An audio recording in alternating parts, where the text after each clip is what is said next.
अगर आप भी शेयर बाजार में निवेश करना चाहते हैं दोस्तों, तो मौजूदा उतार चढ़ाव से डरे हुए हैं, तो ब्रोकरेज फर्म मोतीलाल ओसवाल ने एक बहुत ही मजबूत स्टॉक का नाम सुझाया है। मोतीलाल ओसवाल ने डिफेंस सेक्टर की इस कंपनी पर दांव लगाने की बात कही और ब्रोकरेज फर्म का ये कहना है कि ये जो स्टॉक है आने वाले कुछ ही महीने में अपने निवेशकों को तगड़ा रिटर्न देने की क्षमता रखता है। ब्रोकरेज का यह भी कहना है कि मौजूदा समय में भारत में डिफेंस सेक्टर में अच्छी खासी तेजी जो है वो आ रही है, जिसका फायदा डिफेंस सेक्टर की कंपनियों को भी मिल रहा है। यही वजह है कि मोतीलाल ओसवाल ने इस कंपनी के स्टॉक को बाय करने की रेटिंग दे दी है। चलिए जानते हैं आखिर कौन सा वो स्टॉक है और इस पर दांव क्यों लगाया जा रहा है। नमस्कार, मैं हूं आपके साथ संध्या बिष्ट और आप देख रहे हैं द इकोनॉमिक टाइम्स हिंदी। दोस्तों, ब्रोकरेज फर्म मोतीलाल ओसवाल ने defence company Bharat electronic limited पर दांव लगाने की बात कही है। ब्रोकरेज का कहना है कि डिफेंस एग्जीक्यूशन काउंसिल ने हाल ही में बड़ा सरकारी ठेका जारी किया, जिसमें से भारी संख्या में हथियार और उपकरण भारत इलेक्ट्रॉनिक लिमिटेड से भी खरीदे जाएंगे।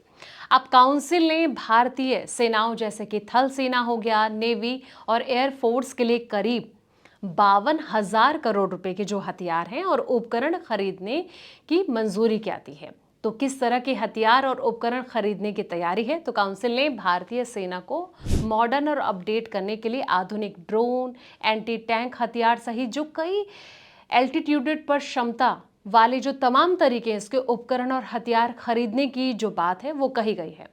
दोस्तों, मोतीलाल ओसवाल ने अपने नोट में ये कहा है और उन्हें उम्मीद है कि जो काउंसिल की ओर से हथियार और करोड़ों की खरीद को मंजूरी दिए जाने के बाद आने वाले 2 साल के भीतर इनसे जुड़ी जो कंपनियां हैं इनको तगड़ा फायदा होने की उम्मीद है। मोतीलाल ओसवाल ने अनुमान जताया कि आने वाले कुछ साल में करीब 1,30,000 करोड़ के ड्रोन EWS सिस्टम जैसे उपकरणों की खरीद की जाएगी और इनसे ज्यादातर हथियारों करोड़ों की खरीद तो 6 से लेकर 12 महीने के भीतर ही हो जाएगी।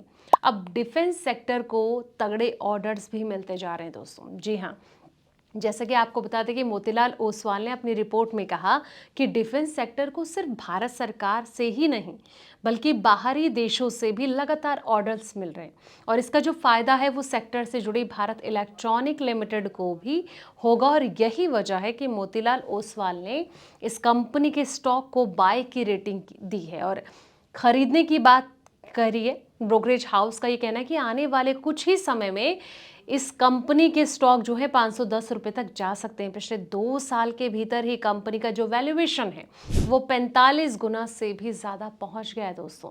वहीं भारत इलेक्ट्रॉनिक्स से अब कितना ऑर्डर आने का अनुमान जताया जा रहा है, इसकी भी बात करते हैं।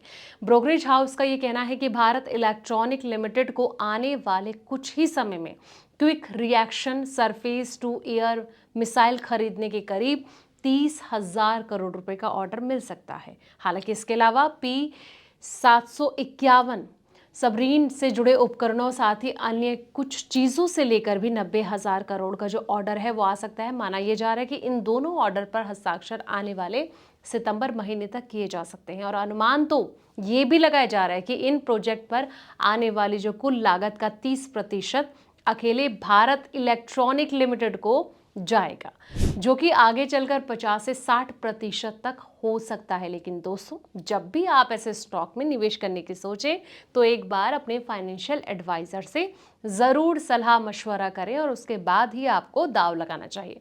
ये रिपोर्ट आपको कैसी लगी कमेंट सेक्शन में अपनी राय जरूर दें। फिलहाल इस वीडियो में इतना ही। ऐसे पल पल की अपडेट्स के लिए आप देखते रहें द इकोनॉमिक टाइम्स हिंदी।